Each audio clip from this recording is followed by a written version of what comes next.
Ich bin heute in Italien und schaue mir die Neuheiten von Fendt an. Hinter mir steht der neue Fendt Vario 700. Der hat nicht nur einen neuen Motor, sondern auch ein neues Getriebe und auch sonst einige Neuheiten zu bieten. Wir erklären euch im Video, was es alles Spannendes gibt. Los geht's!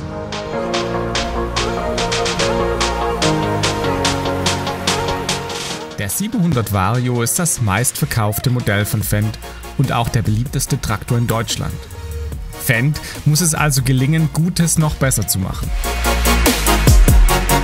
Lange rätselte die Branche, kommt ein neuer 800er Vario? Fendt entschied sich für einen anderen Weg und zieht die Leistung der Baureihe 700 nach oben. Neu dazu kommen die Modelle 726 Vario und 728 Vario. Der 728 knackt erstmals die magische 300 PS Grenze. Den Gen 6 700er wird es weiterhin geben. Es gibt also zukünftig unterschiedliche Modelle mit ähnlicher Bezeichnung. Übrigens, der 800er Vario wird noch gebaut, aber ohne Fendt One Bedienung ist das Ende absehbar.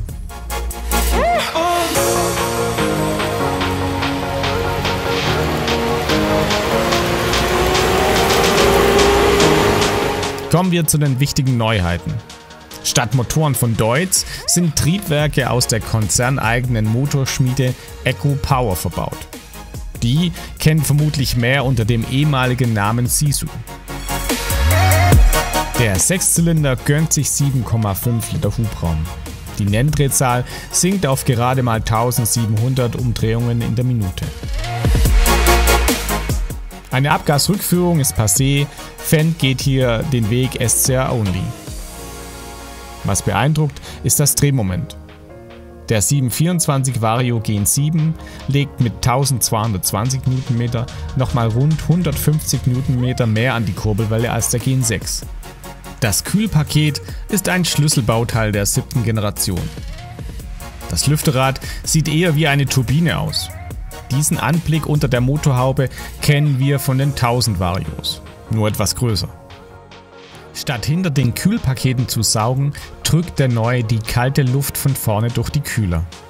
Ein Ölmotor mit eigenem Kreislauf bringt ihn auf Touren und je nach Kühlbedarf kann der seine Drehzahl ändern. Was uns beeindruckt hat, die Kühleinheit bleibt kompakt und das macht etwas ganz anderes möglich. Eine Wespentaille und einen sehr engen Wendekreis. Der 700er dreht enger als ein 500er und das bei 300 PS.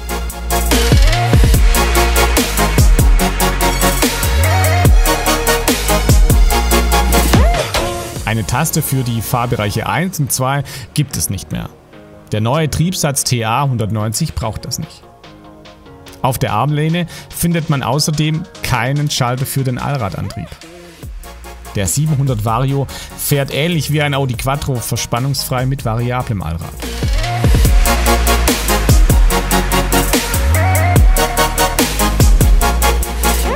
Das Mehr an Motorleistung muss auch auf den Boden kommen.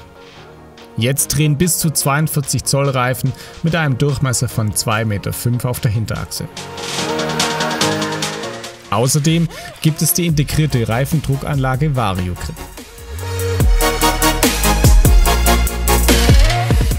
In der Kabine tut sich nicht viel. Die Feststellbremse öffnet und schließt jetzt auf Wunsch automatisch und das Display hinter dem Lenkrad kann jetzt auch die Spurführung anzeigen. Ab Werk gibt es eine hintere und vordere Kamera.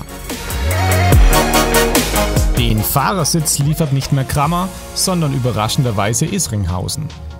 Der pompöse Sitz bietet Leder, Lüftung und eine Massagefunktion. Mit eigenem Nutzerprofil speichern sich die Fahrer ihre Sitzposition und ihre Einstellungen ab. Ein Scheibenwischer auf der rechten Kabinenseite sorgt für Durchblick und es gibt eine herausnehmbare Box, die kühlt und warm halten kann.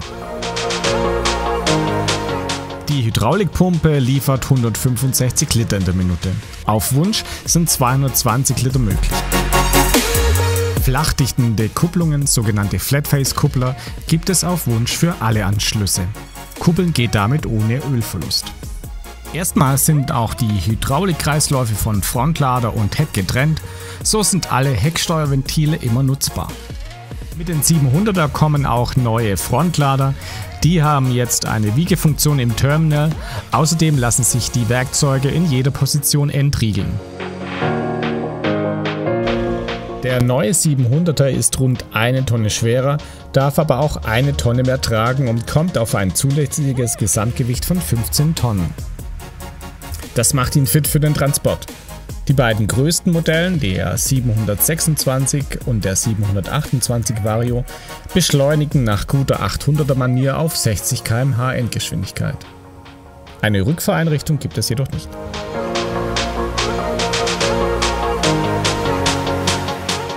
Den Status neu hat sich der Fendt 700 Vario aus unserer Sicht verdient. Er ist das, was sich Lohnunternehmer und größere Betriebe schon lange wünschten. 300 PS bei wenig Gewicht und hoher Nutzlast. Es gibt noch keinen offiziellen Preis, aber eins ist sicher, günstiger wird das mächtige Dieselross nicht. Der neue Eco-Motor muss sich beweisen. Wir gehen davon aus, dass der 700er auch weiterhin zu den meistverkauften Traktormodellen gehören wird.